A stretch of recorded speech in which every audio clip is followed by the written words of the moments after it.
Someone pointed out to me the other day that whilst I'd already recorded the BCM Game of the Month for August, I had neglected July. So that came as a bit of a shock. I'd already thought I'd done July, but apparently not. So, welcome to the BCM Game of the Month for July. This is Andrew Martin once again. And I've chosen a game from the tremendously strong Dortmund tournament that is currently taking place as I record, between Yevgeny Niger, playing with the white pieces, grade 2687, and the German Grandmaster Boomen, grade 2653. And it's a very interesting example of the French defence in action. So d4, d5, white decides to play knight c3, and black plays the classical variation, knight f6. Basically here, if white wants anything, he's got to choose between the move played, e5, which is the Steinitz variation, and bishop g5. I mean, really, this is purely a question of taste. So white prefers e5 in this game.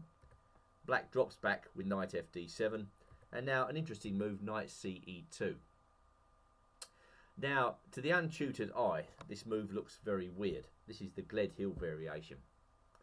Perhaps it should be renamed the Anand variation, because it was Vishy Anand who played this quite frequently in the modern era and has achieved good results with it.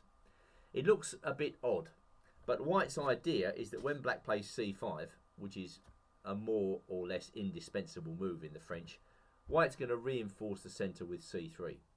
And further, after knight c6, he's going to go f4. Now, if this all works out for white, he can establish a serious space advantage early in the game and cramp black, go for the move f5 a bit later on, and get a very strong attack.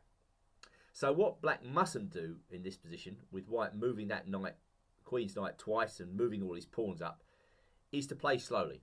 Black has got to find some way of detonating the centre before white gets his plan into motion. The drawback with white's plan, of course, must be that it takes a lot of time to set in motion. So black has got to open up the game quickly. And before he does anything else, black in this game just decides to castle. Right, now I've highlighted on the screen ways in which black might start to think about opening up the position. Certainly the move f6 is very much on the cards. And probably black will tie that move in with a move like queen to b6. I mean, queen b6 is a kind of indispensable move in the French, just putting pressure on white's central pawns. So we are expecting black to play like that. White, for his part, has basically got to find a way of A, consolidating his space advantage, and B, getting this kingside attack into motion. And one way he can do this is to play g3. This wasn't actually played in the game, but it's certainly a decent move here. Again, it looks as though white is playing very slowly. A pawn move, yet another pawn move. But white's intentions are aggressive. He wants to play h4 and then perhaps even bishop h3. That's one of the main points of g3. The bishop goes to h3, supporting the f5 advance. And there was a game between Anton Guerrero and David Howe from Dubai earlier on in 2016, where black played very rapidly on the queen side with b5 and a5. And this is an interesting alternative to the usual stuff with f6. White went h4, Howe went bishop a6, and white put his knight in on g5. So all this stuff looks very time consuming by white. Is he really going to get an attack? Well, after h6 from Howe, white played queen to d3, sacrificing a piece. And Howe, quite cold-bloodedly, took the piece. Queen h7 is threatened, so black has to block. And now g4 is the point of the idea, with white threatening to go queen h3, which would mate black unless he could play king to g7. Then came f5, and Howe took the pawn. White recaptured, and Howe took another pawn. And, well, this is just a really fascinating situation. I don't think white's attacks crashing through here. For instance, if queen h3, we can go rook h8.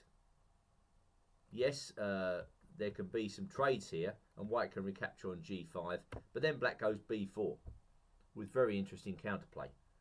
Despite white's two bishops, all the black pieces are now in play, and the black rook is getting ready to enter the fray.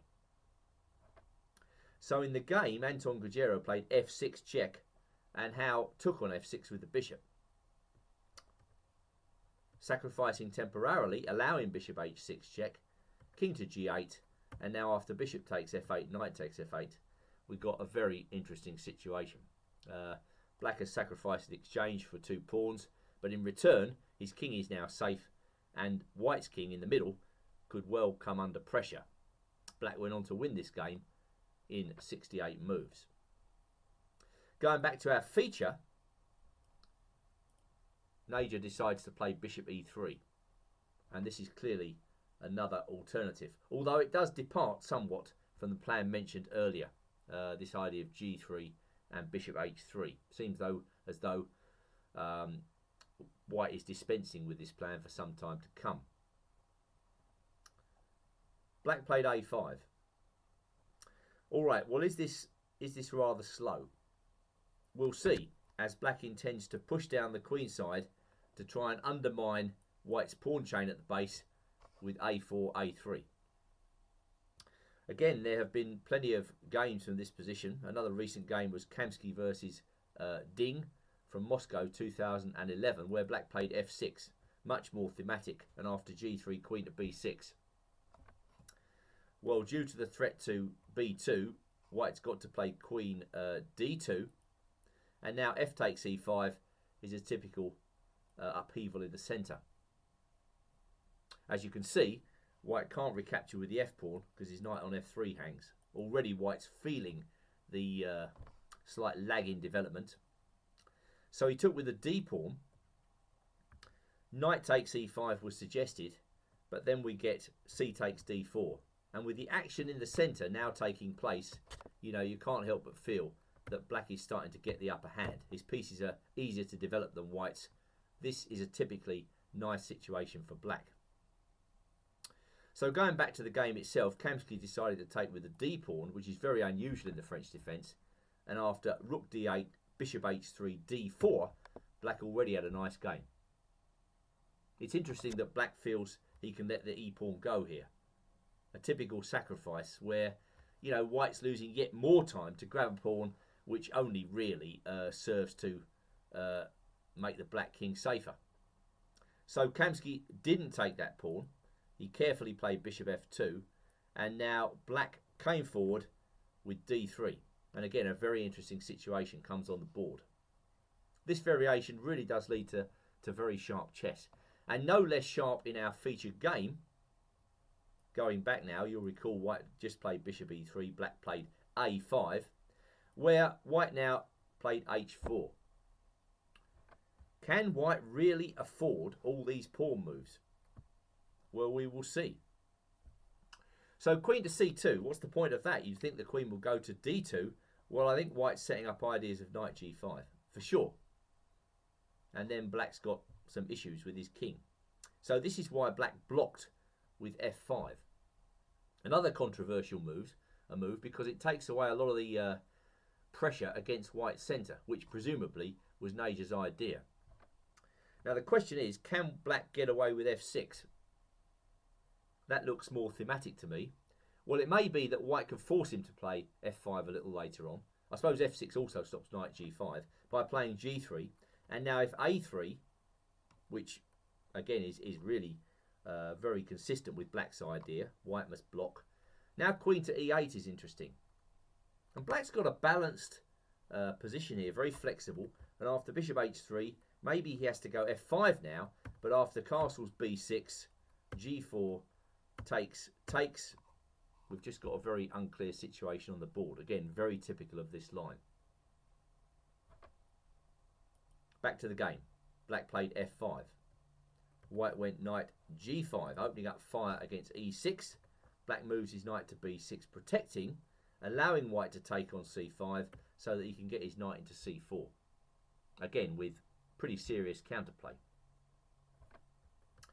Bishop comes back to g1. Well, this admits that castling short is no real aspect of white's plans for some time to come. Instead, he's now going to concentrate on cementing his hold on the square d4. So when black brought his queen out to a5, white put his knight in on d4. Well, there were some trades. Black takes on d4. White's got to recapture with the bishop. Now black gets his pawn back.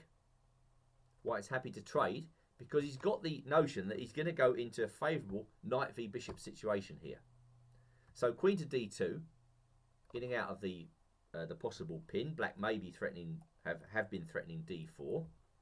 Black plays bishop d7. White pushes on with his h-pawn, trying to get some more control over the dark squares. And the idea is, I guess, in the end, white will keep control over d4 and thereby keep control of the whole position. Well, now, a3. This is one of the critical moments of the game. Now, most players would have blocked with g6, but after that, I think white now goes a3. You can see white's aim. He's cementing his grip on the dark squares. Well, even this is unclear, as black can suddenly swing his rooks into the game, for instance, with rook a6 to b6, and then rook c5. Turns out it's not at all easy for white to nail down that advantage on the dark squares, because black's got some serious counterplay with his rooks getting active against b2. And, well, I'm not sure how white's ever going to break through against the king side now. So we can see a3 as a very ambitious move here. And the idea is that after b3, black's going to take on c3. This is the game. Rook takes c3, allowing white to take on g7, so that he can now play rook c2. And, well, this is a very interesting idea, because not many people would have allowed white to take on h7, which is what Naja did. So whose king is in the more compromised situation? Well, I have to say, it looks as though it's white, because, well, white's got this rook on a1, which isn't really doing very much, and his pieces are a bit tied down. You know, these pieces protecting each other, the pawn needs protection. You know, rook h8 check is the only thing black's got to watch out for, but after that, of course, he takes on g7. So there are some very interesting complications here, and black should be okay if he plays the position correctly. Unfortunately for Booman, he doesn't play it correctly. He gets worried by the threat of rook h8 and then rook h7, skewering the king to the bishop on d7, so he retreats with bishop c8. Well, black should have had faith in his plan. He should have gone on with his attack, and rook a c8 was the right move, sacrificing the bishop. Now we get some interesting lines. White's got to give the check, really. King takes g7, and then he's probably got to play rook takes rook. This looks rather poor because it leaves white with a rook on a1, which isn't really doing very much. But the point of black's play is that if white goes rook h7 check here, we sacrifice the bishop and then rook h8. And this is a nasty move for white to meet, with obviously the threat of the rook coming down. If white puts his knight in the way, then we take on g2. And king f1 is answered by rook c2, knight g1, rook h8-2. And black is very quick. I mean, black's not going to lose this position. Only black can win. I have the impression that white might be struggling here. So that's why, going back, rook a c8, rook h8, king g7, rook takes c8 probably is best. Of course, black keeps his rook in an active situation.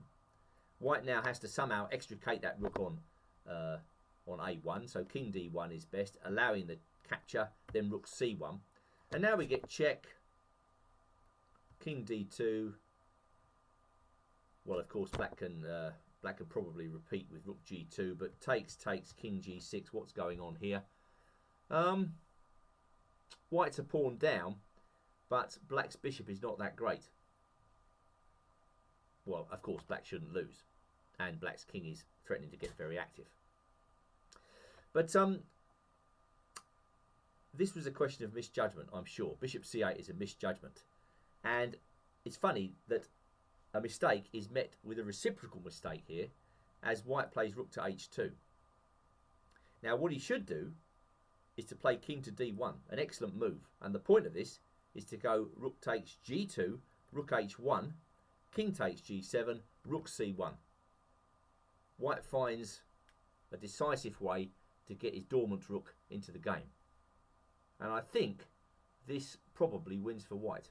White's going to be very fast here. The attack's coming immediately. Black's king could easily find itself mated. But, just goes to show you the pressure these guys are under.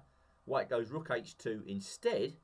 And a further mistake here, showing this was a very, very tense affair with both players under certain pressure.